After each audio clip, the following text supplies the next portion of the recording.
بسم اللہ الرحمن الرحیم۔ السلام علیکم۔ Welcome to S A teaching zone. آج کی ہماری یہ ویڈیو اردو گرامر کی ہے، جس میں آج میں نے مضمون نویسی کا ٹاپک لیا ہے، یعنی آج ہم ایسے رائٹنگ کر رہے ہیں۔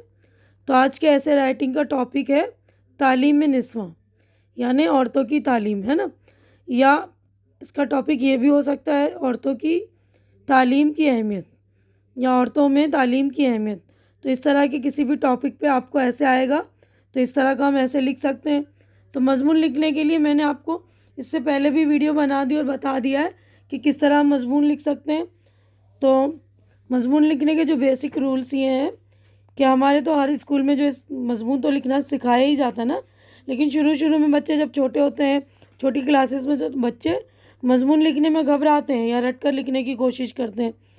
تو اس سے کیا ہوتا ہے، وہ اچھا مضمون نہیں لکھ پاتے ہیں۔ تو ایسا نہیں کہ وہ اچھا مضمون نہیں لکھ سکتے، تھوڑی سی پریکٹس کی ضرورت ہوتی ہے اس کو، تو اس پر مضمون وہ آسانی سے لکھ سکتے ہیں۔ تھوڑی سی پریکٹس کریں گے تو اچھا مضمون نگار بن سکتے ہیں وہ۔ تو دیکھیے، جہاں تک مضمون لکھنے کا سوال پیدا ہوتا ہے تو سب سے پہلے مضمون لکھنے کے لیے کیا ہے، ہمیں جو عنوان دیا گیا، یعنی جو ٹاپک ہے، اس کو اچھی طرح سے اس پر غور کرنا چاہیے، اور جو باتیں ہمیں یاد آ رہی ہیں اسے الگ سے لکھ لیں، اپنے ذہن میں بٹھا لیں اس کو۔ اور مضمون لکھنے کے 3 حصے ہوتے ہیں۔ پہلا تو تمہید، یعنی انٹروڈکشن ہوتا ہے، جس میں ہم کہ ٹاپک پر کچھ انٹروڈیوس کرنے کے لیے کچھ لائنس وغیرہ لکھ کر اس کا ایک پلاٹ تیار کر سکتے ہیں مضمون لکھنے کے لیے، کہ مضمون کی کوئی ٹاپک کی تعریف کر دیں، ہے نا۔ اس کے علاوہ اس کے بعد ہوتا ہے مواد مضمون یا نفس مضمون۔ تو اس میں جو ہمارا مضمون کا اصل ٹاپک ہوتا ہے اس کے بارے میں لکھتے ہیں، اور خاتمہ میں ہم اپنے خیالات پیش کرتے ہیں، ایک نتیجہ نکالتے ہیں۔ تو آج میں نے جو ٹاپک لیا ہے اس میں جو ہے یہ ہے کہ عورتوں کی تعلیم یا عورتوں کی میں تعلیم کی اہمیت۔ تو آپ لوگ ضرور یہ میرا ٹاپک ضرور دیکھ لیجئے گا، اس میں نے پورا ڈیٹیل میں سمجھا دیا کہ آپ مضمون ہم کیسے لکھیں۔ تو دیکھیے، یہ والے ٹاپک پہ میں نے اس طرح مضمون لکھا ہے تاکہ آپ لوگوں کو بھی تھوڑی سمجھ میں آئے گا۔ سب سے پہلے تو دیکھیے، جس ٹاپک پہ اس مضمون لکھنا ہے ہمیں نالج ہونی چاہیے، یعنی زیادہ سے زیادہ اس کے بارے میں ہمیں معلومات ہونی چاہیے تاکہ ہمیں لکھنے میں آسانی ہو۔ تو نالج ہونے کے لیے ہمیں کیا کرنا ہے، اسٹڈی کرنی ہے، یعنی مطالعہ کرنا ہے سبھی ٹاپک کے بارے میں، ٹھیک ہے نا۔ تو دیکھیے، تعلیم کی لغوی معنی ہے علم پڑھنا اور سیکھنا، یعنی تعلیم کے معنی ہے علم کو پڑھنا اور سیکھنا۔ تعلیم علم حاصل کرنے کا ذریعہ ہے۔ پیغمبر اسلام حضرت محمد مصطفیٰ صلی اللہ علیہ وسلم نے فرمایا، علم حاصل کرو گود سے گور تک، یعنی جب ہم پیدا ہو رہے ہیں جب سے لے کے قبر تک، گور یعنی قبر۔ علم مومن کی گمشدہ میراث ہے۔ ہر مسلمان مرد عورت کا علم حاصل کرنا فرض ہے۔ اسلام دنیا کا ایک ایسا مذہب ہے جس نے سب سے زیادہ علم اور تعلیم کے حصول پر زور دیا ہے، یعنی ہماری یہ حدیث میں ہے نا کہ علم کا حاصل کرنا ہر مومن مسلمان مرد عورت پر فرض ہے نا۔ تو ہمارے اسلام میں علم کو حاصل کرنے کے لیے فرض بتایا گیا ہے نا۔ تو دیکھیے، یہ تو پہلا پیراگراف ہو گیا ہمارا جو تمہید کی طرح تھا۔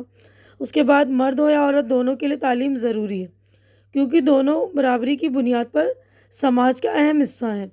ایک کو تعلیم کا حق دینا اور دوسرے کو نہ دینا بالکل غیر مناسب ہے۔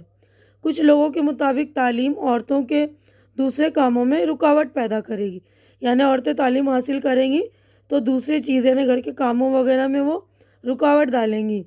ایسا نہیں ہے نا، حقیقت میں ایسا نہیں ہے۔ عورتیں ملک کی ترقی میں ایک اہم رول ادا کرتی ہیں۔ تعلیم ایک بنیادی حق ہے اور تعلیم کی سہولتیں سبھی کو برابر ملنی چاہیے۔ عورتیں معاشرے میں ایک اہم کردار ادا کرتی ہیں۔ اب اس کے بعد اگلا پیراگراف میں نے لکھا، ہر زمانے کی اپنی تہذیب، قدریں، نظام تعلیم اور معیار زندگی ہوتا ہے، یعنی ہر زمانے میں الگ الگ طرح سے ہوتا ہے نا، تہذیب ہوتا ہے، تو جن میں بدلتے ہوئے حالات اور ضروریات زندگی کے تحت آہستہ آہستہ تبدیلی آتی رہی ہے۔ یہی بات ہے تعلیم نسواں کے سلسلے میں بھی پائی جاتی ہے، یعنی آہستہ آہستہ جو ہے پہلے کے جو حالات ہیں ان میں تبدیلی آ رہی ہے نا۔ تو یہ عورتوں کی تعلیم کے اوپر بھی یہی پایا جا رہا ہے۔ پہلے تعلیم کا رواج نہ کے برابر تھا، عورتوں کو تعلیم دینا برا سمجھا جاتا تھا، عورتوں کو صرف گھر کے کاموں کے لیے ہی سمجھا جاتا تھا۔ لیکن وقت گزرنے کے ساتھ ساتھ ہمارا سماج اس طرف توجہ دینے لگا، اب وہ پرانا نظریہ اور کٹر پن بالکل ختم ہو چکا ہے۔ لڑکیوں کی تعلیم کی اہمیت کو بھی سبھی شدت سے محسوس کرنے لگے ہیں اور موجودہ دور میں لڑکیوں کے لیے اسکول، کالج اور ٹریننگ کالج وغیرہ تیزی سے کھل رہے ہیں۔ بچے کا پہلا مدرسہ اس کا گھر اور پہلا استاد اس کی ماں ہوتی ہے۔ ماں اگر پڑھی لکھی نہیں ہوگی تو وہ بچوں کی تربیت صحیح ڈھنگ سے نہیں کر سکتی۔ گھر کے کاموں کو بھی صحیح ڈھنگ سے کرنے کے لیے سلیقہ مند اور پڑھی لکھی عورت کی ضرورت ہوتی ہے۔ آج ہر میدان میں عورتیں مردوں کے شانہ بشانہ ہیں، یعنی کندھے سے کندھا ملا رہی ہیں، ہر میدان میں مردوں کے ساتھ اپنے فرائض انجام دے رہی ہیں۔ دیکھیے اب آخری پیراگراف ہے۔ دنیا میں کوئی بھی قوم اس وقت تک ترقی نہیں کر سکتی جب تک اس قوم کی عورتیں تعلیم یافتہ نہ ہوں۔ ملک یا کسی قوم کو اگر سربلندی حاصل کرنی ہے تو اس قوم یا ملک کی عورتوں کو تعلیم کے میدان میں مردوں سے پیچھے نہیں رہنا چاہیے۔ تعلیم نسواں کے ذریعے ایسے معاشرے کی تشکیل کی جائے جہاں کچلی اور دبائی ہوئی خواتین اپنے حقوق اور فرائض کی نہ صرف نشاندہی کر سکیں بلکہ اس کا پورا فائدہ بھی اٹھا سکیں۔ عورت ایک بیوی، ایک ماں، ایک بہن اور ایک دیکھ بھال کرنے والی نرس وغیرہ کا بھی کردار ادا کرتی ہے۔ ایک پڑھی لکھی عورت یہ سارے فرائض بخوبی انجام دیتی ہے۔ تعلیم کے ذریعے خواتین میں اعتماد پیدا ہو سکتا ہے۔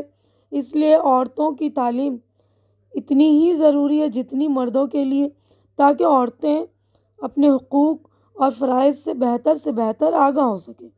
تو امید ہے کہ میں نے جو مضمون آپ لوگوں کو سمجھایا ہے اچھی طرح سے آپ لوگوں کو سمجھ میں آ گیا ہوگا اور میرے لکھنے کا انداز آپ لوگوں کو اچھا لگ رہا ہوگا۔ اچھا لگ رہا ہے تو اسے لائک کیجیے، زیادہ سے زیادہ شیئر کیجیے تاکہ جو بھی ضرورت مند آپ کے فرینڈس وغیرہ ان کی ضرورت پوری ہو سکے۔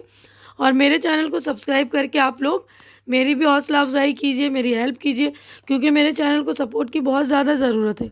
ہماری اگلی ملاقات انشاءاللہ نیکسٹ ویڈیو میں ہوگی۔ تب تک کے لیے آپ لوگ اپنا خیال رکھیے، مجھے دعاؤں میں یاد رکھیے۔ اللہ حافظ۔